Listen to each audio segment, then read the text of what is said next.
Hello বন্ধুরা, শুভ সকাল। সবাই কেমন আছো? আশা করি সবাই অনেক অনেক ভালো আছো। আমিও অনেক ভালো আছি। আমি আমার বাবার বাড়িতে এসেছি। সেখানে এসে ভীষণ মজা করলাম আজকে। আমরা এখন সবেদা পারবো। এই হচ্ছে সেই গাছ। ও অনেক সবেদা হয়েছে। এখন সেই সবেদা মাখা খাবো, তার জন্য আমাদের সবেদা পাড়ার দরকার। তাই আমার একটি বোন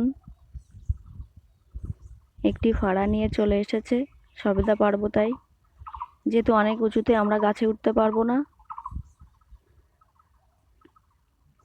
তোমরাও চলে এসো, কে কে সবেদা মাখা খেতে চাও।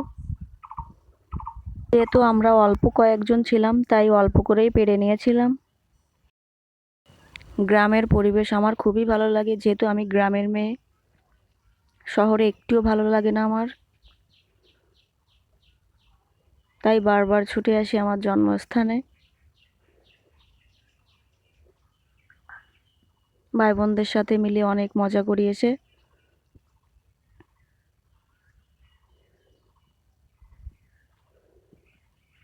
এই যে সবেদাগুলো কুড়িয়ে নিচ্ছে আমার বোন। ও সবেদাগুলো কুড়াচ্ছিল, আর আমি দাঁড়িয়ে ভিডিওর সাথে সাথে ওকে উপদেশ দিচ্ছিলাম যে মেয়ে মানুষ হয়ে এসেছি, অনেক কিছু করতে হবে, তাই কাজ করো, কাজ শেখো।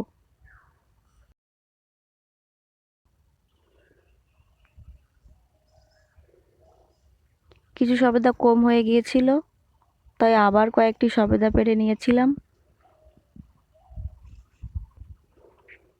আমার বোনকে বলেছিলাম, তুমি সবেদাগুলো ভালো করে ধুয়ে ফেলো, না হলে কোড়ানোর সময় পাশের গুঁড়ো গুঁড়ো পড়ে সবেদা মাখাটা নষ্ট হয়ে যাবে।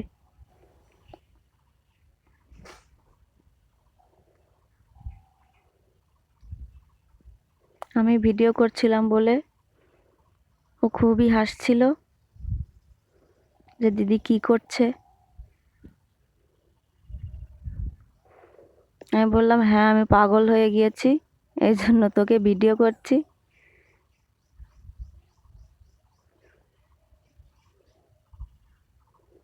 ও ধুয়ে দেওয়ার পরে আমি মাছ থেকে এগুলো কেটে নিচ্ছিলাম। যেহেতু ও গোল করে কাটতে পারবে কি না আমি বুঝতে পারছিলাম না, তা আমি বললাম যে আমার কাছে দে, আমি এগুলো কেটে নিচ্ছি। প্রচুর পরিমাণে এতে আঠা থাকে, তো যার কারণে আমি জলের ভিতরেই ছেড়ে দিচ্ছিলাম এগুলো, না হলে আটাগুলো শক্ত হয়ে লেগে যাবে।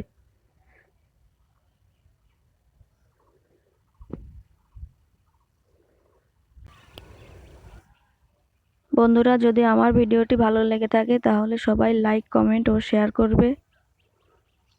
আর আমরা যারা নতুন আছি সবাই একে অপরের পাশে থাকতে হবে।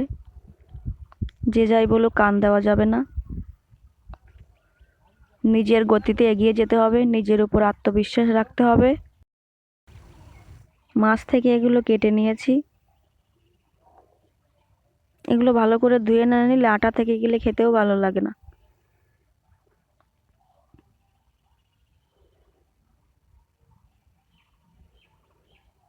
এবার একটা কোড়ানি নিয়ে নিয়েছি।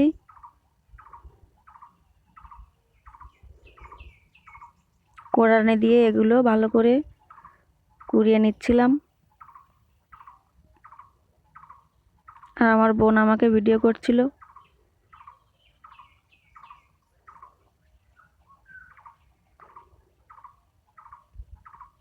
এগুলো ছোট ছোট করে কেটেও খাওয়া যায়, কিন্তু আমার কাছে ভালো লাগে না। একটু কষ্ট হলেও আমি এগুলো কোড়ানি দিয়ে কুড়িয়ে তারপরে মাখিয়েছিলাম।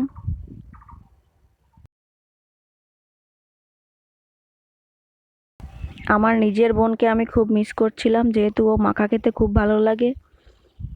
কিন্তু ও কলেজে গিয়েছিল, ওর আজকে ফর্ম ফিল আপ ছিল, যার কারণে ও ছিল না। ও মাখা খাবে খাবে করছিল অনেক দিন ধরে। আমার একটি ঠাকুমা, উনি ভীষণ মজার মানুষ। ঠাকুমা অনেক ভালো ভালো গান করছিল। আমি বললাম যে তুমি গাইতে থাকো, আমি শুকনো জালগুলো ভাজি করে নিয়ে আসি, না হলে কাঁচা জাল দিয়ে মাখালে ভালো লাগবে না একটুও মাখাটা। এই যে আমাদের সবেদাগুলো কুড়িয়ে এতটুকুই হয়েছিল। এতগুলো ঝাল সবই দিয়ে দিব, কারণ একটু ঝাল ঝাল না হলে মাখাটা ভালো লাগে না। আমরা এ পাশে মাখাচ্ছিলাম আর ও পাশে আমার ওই ঠাকুমা গান করছিল, ভীষণ ভালো গান করে। এই দিনগুলো আমাদের মাঝ থেকে হারিয়ে যাচ্ছে দিন দিন। আমরা মজা করতেই ভুলে যাচ্ছি, হাসতে ভুলে যাচ্ছি। ঠাকুমার গান শুনে আমার পুরনো দিনের কথা মনে পড়ে যাচ্ছিল। ভাই বোন মিলে সবাই একসঙ্গে খেলাধুলো করতাম, স্কুলে যেতাম, সেখান থেকে বিকালবেলা এসে ঘুরতে যেতাম। এখন বাবার বাড়ি আসলে সবাইকে খুব মিস করি, কারণ যে যার কাজে ব্যস্ত। এখন আসলে কারোর সঙ্গে দেখা হয়, কারোর সঙ্গে দেখা হয় না। তাই আমার ওই ঠাকুমাকে দেখে ভীষণ ভালো লাগছিল যে উনি মন খুলে গান গাচ্ছিল এখনো এই বয়সে। আমি বাবার বাড়ি এসেছি জানলে ঠাকুমা আমার সঙ্গে দেখা করতে চলে আসে,